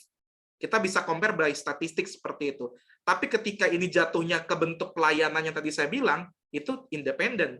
Nah, kalau independen berarti kita bisa hitung walaupun satu orang itu 10 kali, kita bisa anggap sebagai 10 bentuk sentimen. Seperti itu. Nah, apalagi kalau kita bicara SNA itu multidimensional gitu ya. Kita bisa lihat per usernya, atau kita bisa lihat per daerahnya, atau kita bisa lihat per graparinya, misalnya seperti itu. Nah, itu yang bisa kita lebih asik kalau main di SNA. Itu paling jawabannya, Mas Teddy. Baik, terima kasih Pak Adam dan Pak Leo atas jawabannya. Ini ada satu pertanyaan di kolom chat dari Muhammad Raka. Beliau ingin bertanya terkait dengan untuk melakukan analisis jejaring sosial, batasan apa saja yang dilakukan menurut pandangan ilmu sosial untuk mendapatkan hasil yang bisa dikatakan berhasil? Mungkin ini ditujukan ke Pak Leo mungkin ya. Betul, kayaknya Pak Leo ini yang lebih ahli soalnya. Ya, jadi di dalam ilmu sosial itu tidak ada yang berhasil dan tidak berhasil sebetulnya. Karena apapun hasilnya itu adalah gambaran yang kemudian ada di lapangan. Jadi kita tidak bisa mengatakan bahwa yang sesuai dengan keinginan kita itu adalah hasil yang berhasil. Atau sebaliknya bahwa gambaran yang kemudian bertentangan dengan keinginan kita adalah hasil yang tidak berhasil. Justru dalam ilmu sosial kita ingin memotret apa adanya yang kemudian ada di lapangan. Nah, cuman yang menjadi masalah adalah bagaimana kita bisa memotret secara secara valid gitu ya, secara akademik dan kemudian bisa dipertanggungjawabkan. Nah, makanya di awal tadi saya katakan biasanya para peneliti-peneliti di IPRC itu kemudian diminta untuk urun rembuk untuk menyelesaikan tahap konstruksi awal itu. Bagaimana kemudian kita menentukan kerangka sampling gitu ya, supaya sampel yang kita peroleh itu sampel yang menyerupai apa yang kemudian ingin kita tangkap di lapangan. Kemudian yang kedua, bagaimana kemudian kita menyusun pertanyaan. Nah, pertanyaan-pertanyaan ini bukan pertanyaan-pertanyaan yang asal pertanyaan, karena kita selalu dipandu dengan kerangka konsep dan kerangka teori. Nah, kerangka inilah yang kemudian akan kita gunakan untuk kemudian menyusun variabel, dimensi, kemudian indikator-indikator, sehingga ketika kita tanyakan ke responden, pertanyaan-pertanyaan itu memang dikerangkai oleh kerangka konseptual. Tapi sekali lagi bahwa pertanyaan itu tidak boleh pertanyaan yang menggiring. Pertanyaan itu harus pertanyaan yang netral.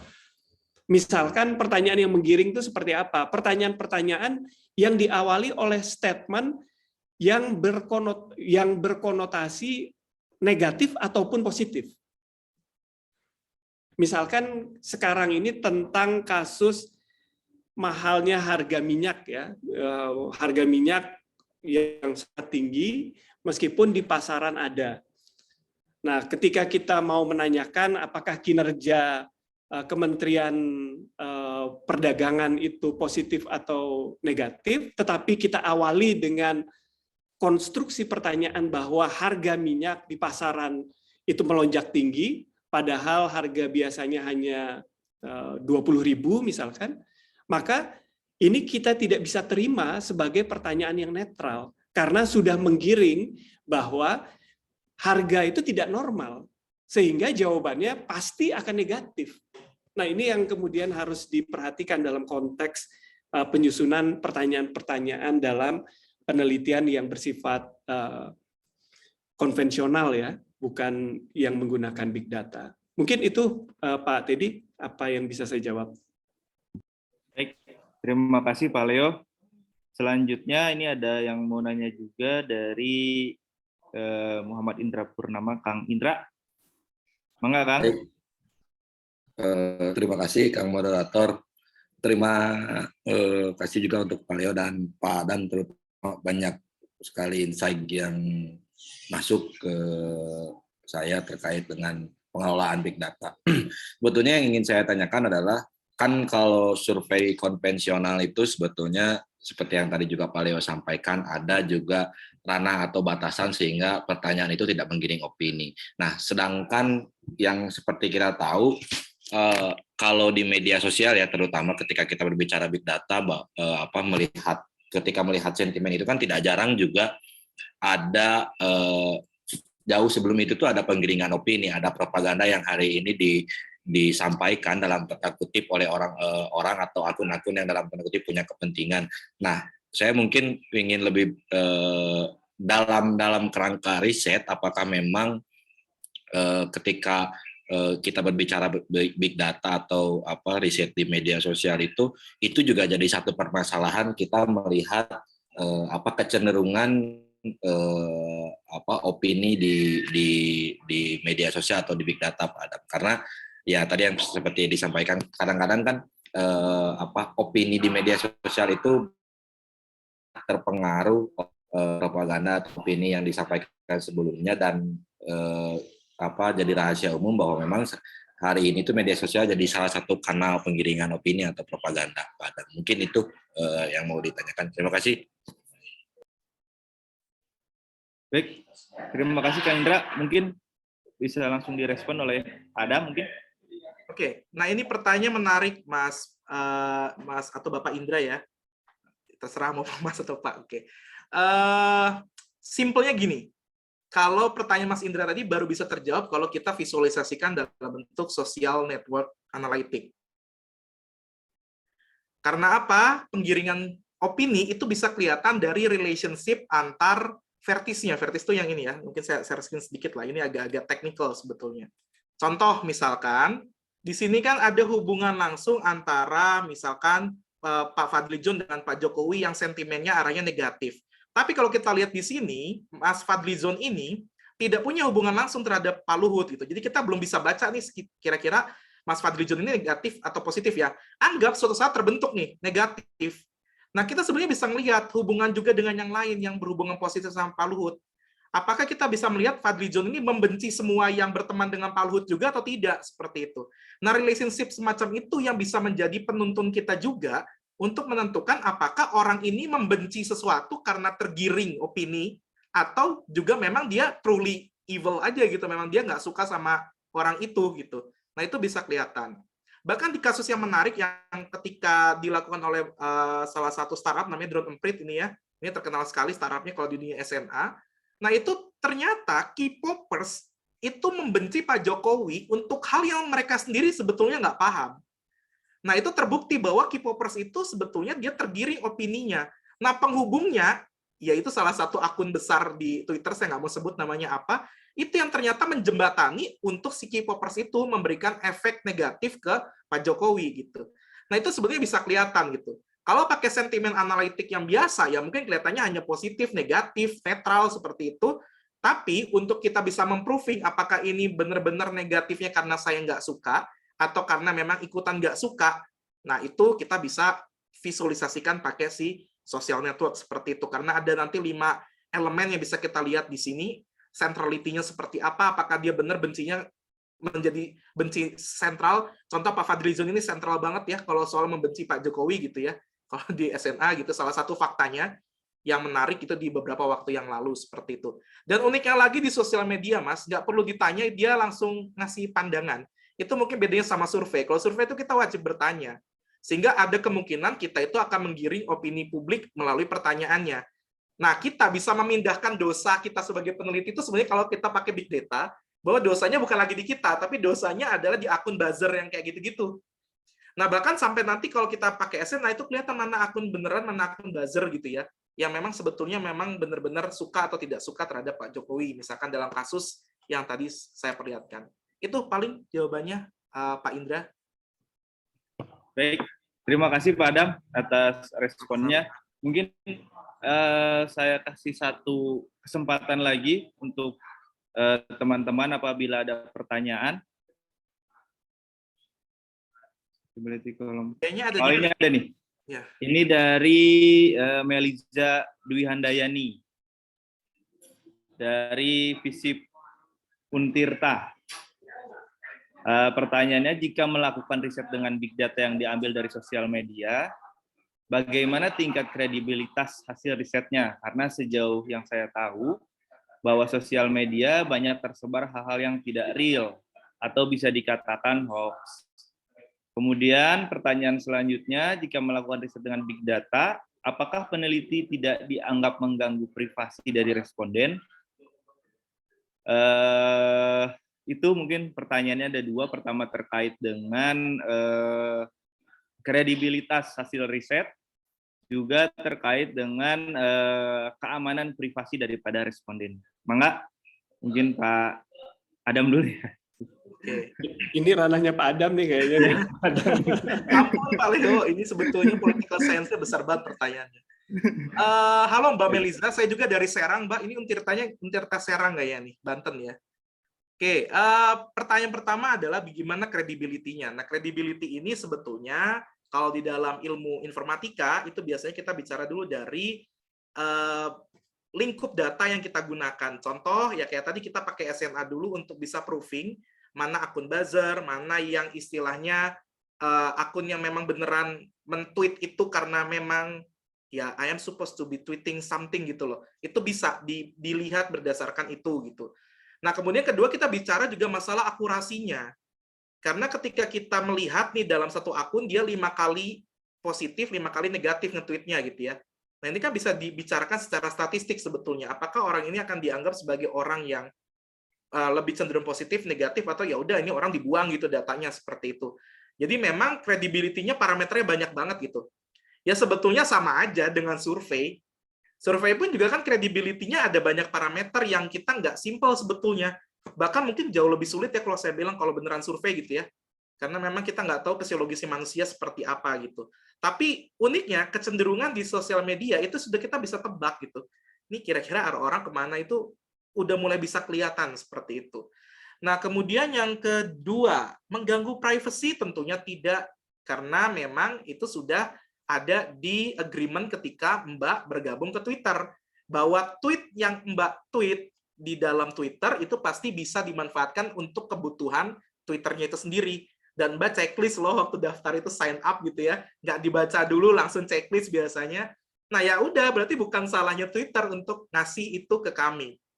Tapi percayalah bahwa untuk bisa mendapatkan akses kayak saya tadi, itu saya harus nunggu 3 hari dan harus bisa memproving identity saya. Dan saya harus bisa menyetujui agreement yang ada di Twitternya bahwa ini tidak akan digunakan untuk apa.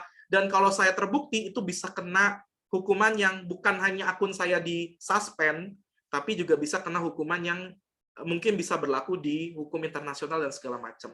Paling itu yang bisa saya sampaikan, Mbak Meliza. Terima kasih. Baik, terima kasih Pak Adam. Mungkin ada sedikit tanggapan dari Pak Leo atau? Saya kira apa yang disampaikan Pak Adam sudah komplit ya. Apalagi ketika kita bergabung dengan platform-platform itu kan apa yang kita sampaikan itu sudah menjadi milik publik sebetulnya. Jadi ya mau nggak mau kita harus bisa mempertanggungjawabkan. Bahkan tweet itu bisa menjerat seseorang dalam konteks pidana. Karena apa? Karena ya itu tadi, dia sudah menjadi milik publik dan harus bisa kita pertanggungjawabkan. Itu satu hal. Kemudian hal yang kedua terkait dengan kredibilitas, saya kira baik big data, baik survei yang konvensional, itu memiliki berbagai macam instrumennya sendiri untuk bisa mempertanggungjawabkan kredibilitasnya di muka publik tentunya. Karena ketika dia tidak bisa dipertanggungjawabkan secara publik, kemudian tidak mau ditunjukkan datanya, maka sebetulnya yang kemudian akan berimbas bukan hanya personnya, tetapi juga lembaganya. Seperti kami di IPRC, ketika kami diminta misalkan oleh pengadilan untuk membuka data terkait misalkan kinerja Pak almarhum Mang Odet gitu di tahun 2000 berapa kami pernah melakukan, maka kami tunjukkan datanya, dan ketika itu ditunjukkan maka ya tidak ada persoalan. Artinya kita bisa mempertanggungjawabkan itu secara akademik. Nah, saya kira kredibilitas itu yang kemudian harus dijaga betul, bagaimana kita memegang teguh, bagaimana kemudian kita memegang tanggung jawab moral secara akademik sehingga kemudian data itu bisa menjadi data yang valid, reliable dan kemudian kredibel. Saya kira itu Pak Teddy. Baik, terima kasih Pak Leo atas tanggapannya. Mungkin karena juga keterbatasan waktu, saya terakhir mungkin mau minta closing statement dari Pak Adam dan juga Pak Leo terkait dengan big data dalam menangkap atau sebagai alternatif riset opini publik. Mangga, mungkin bisa dimulai dari Pak Adam dulu mungkin. Oke, saya dulu ya. Siap. Kalau saya sebetulnya ngasih kesimpulannya pertanyaan lagi. Jadi sebetulnya setelah mendengar tadi materi dari saya dan Pak Leo, jawabannya kira-kira apa? Apakah big data bisa jadi alternatif untuk jadi salah satu sumber data menjadi sentimen publik? Itu jawabannya balik lagi ke teman-teman. Karena setiap bentuk pengumpulan data pasti ada celahnya. Nggak mungkin enggak, karena it's all about human things gitu loh ya.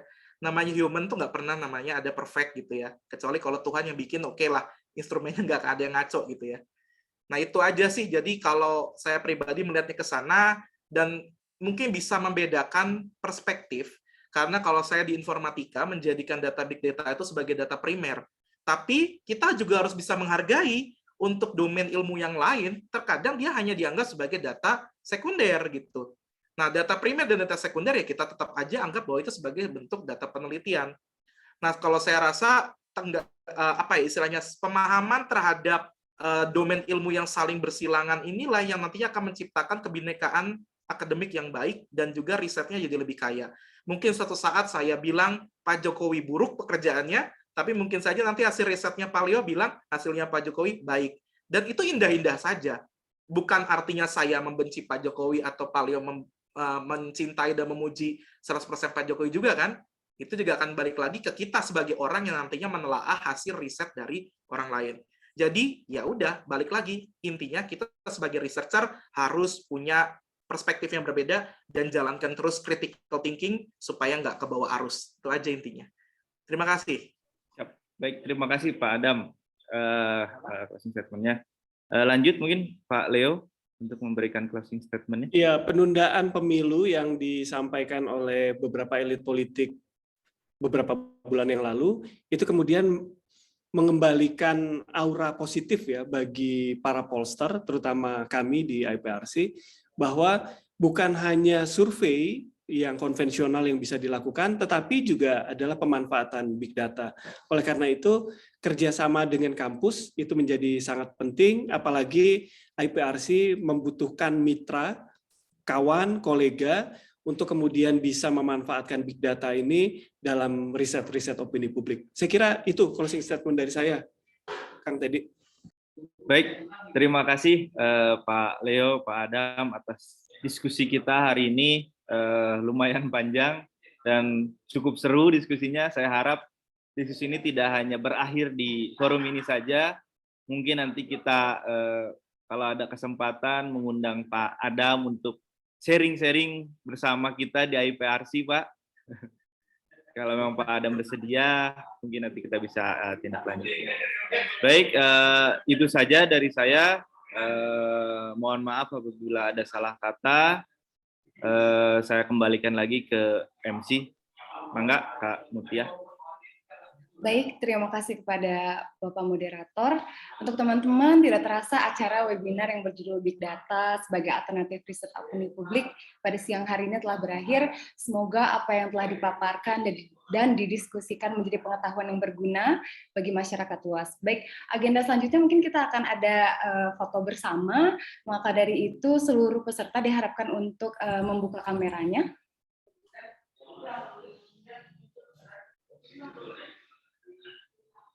Baik ya, sepertinya belum semua ini.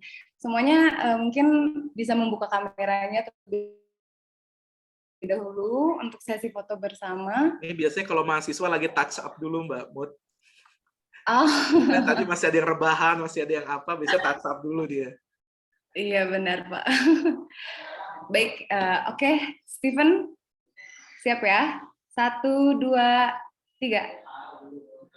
Sekali lagi, 1, 2, 3. Baik, terima kasih semuanya. Tak lupa juga saya ingin mengucapkan terima kasih kepada pihak yang telah berkontribusi dalam terselenggarakannya acara ini, seperti Pak Moderator, Pak Narasumber, juga Pak Leo Agustino, dan juga Pak Adam Muharil. Terima kasih banyak. Dan tentunya juga untuk rekan-rekan IPRC dan juga pihak dari Unicom. Dan sekali lagi juga saya ingin mengingatkan untuk mengisi formulir absensi yang berada di kolom komentar untuk mendapatkan e-sertifikat. Dan maka dari itu saya Mutia Kartika selaku MC pada siang hari ini pamit undur diri. Mohon maaf atas segala kekurangannya di dalam acara ini. Wabillahi taufiq wal hidayah. Wassalamualaikum warahmatullahi wabarakatuh. Selamat siang semuanya. Waalaikumsalam warahmatullahi wabarakatuh. Atur nuhun Pak Adam. Terima kasih Pak Mas Leo. Andri. Adam. Pak Andreas, terima Amin, kasih ya. banyak. Sehat semua, terima kasih semuanya. Sehat-sehat, good. Terima kasih Andreas, saya banyak. jangan dijewer ya kalau ilmunya salah. Ilmu Luar politik biasa saya itu, pusing luar masalahnya. biasa. Ya, saya izin undur diri ya. Assalamualaikum. Ya, Baik, Pak. terima Terima kasih, kasih Pak Pak Adam. Adam. Halo semuanya, assalamualaikum. Terima kasih Pak Leo, Pak Pak Andreas, Teddy, terima kasih. semuanya.